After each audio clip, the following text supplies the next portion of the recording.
Marcos capítulo 8. A segunda multiplicação dos pães. Naqueles dias, outra vez reuniu-se uma grande multidão.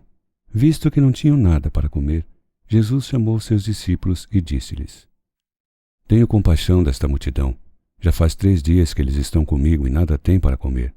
Se eu os mandar para casa com fome, vão desfalecer no caminho, porque alguns deles vieram de longe. Seus discípulos responderam: Onde nesse lugar deserto poderia alguém conseguir pão suficiente para alimentá-los? Quantos pães vocês têm? Perguntou Jesus. 7, responderam eles. Ele ordenou à multidão que se assentasse no chão. Depois de tomar os 7 pães e dar graças, partiu-os e os entregou aos seus discípulos para que os servisse à multidão, e eles o fizeram. Tinham também alguns peixes pequenos. Ele deu graças igualmente por eles e disse aos discípulos que os distribuíssem.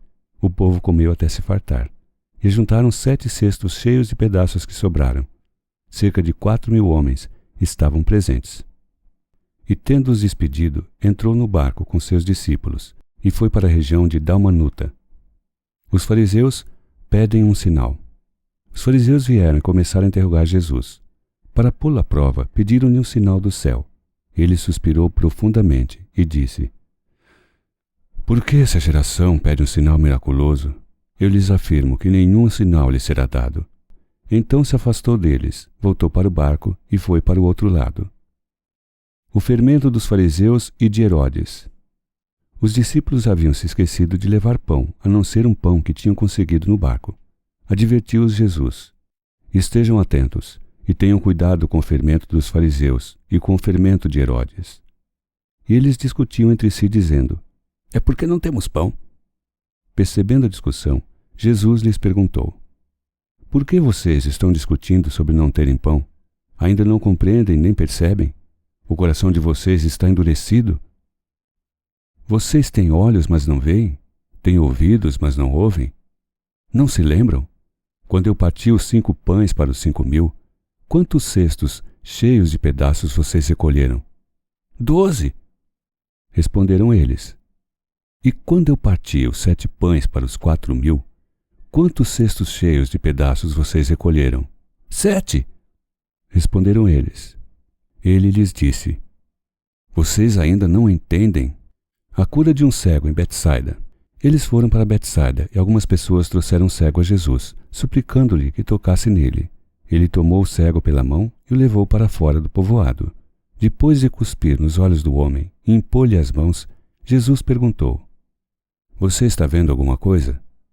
Ele levantou os olhos e disse: Vejo pessoas, elas parecem árvores andando. Mais uma vez, Jesus colocou as mãos sobre os olhos do homem. Então seus olhos foram abertos e sua vista lhe foi restaurada. Ele via tudo claramente.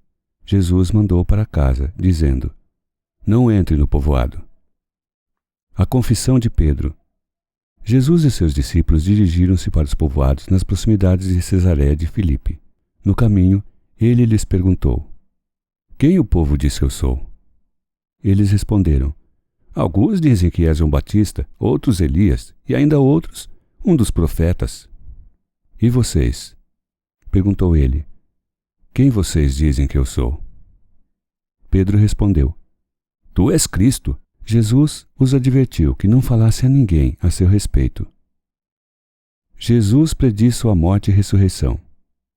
Então, ele começou a ensinar-lhes que era necessário que o Filho do Homem sofresse muitas coisas e fosse rejeitado pelos líderes religiosos, pelos chefes dos sacerdotes e pelos mestres da lei, fosse morto e 3 dias depois ressuscitasse.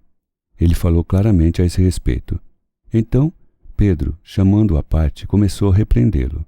Jesus, porém, voltou-se, olhou para os seus discípulos e repreendeu Pedro, dizendo: Para trás de mim, Satanás! Você não pensa nas coisas de Deus, mas nas dos homens. Então, ele chamou a multidão e os discípulos e disse: Se alguém quiser acompanhar-me, negue a si mesmo, tome a sua cruz e siga-me. Pois quem quiser salvar a sua vida, a perderá. Mas quem perder a sua vida por minha causa e pelo Evangelho, a salvará. Pois que adianta o homem ganhar o mundo inteiro e perder a sua alma? Ou o que o homem poderia dar em troca da sua alma? Se alguém se envergonhar de mim e das minhas palavras, Nesta geração adúltera e pecadora, o Filho do Homem se envergonhará dele quando vier na glória de seu Pai com os santos anjos.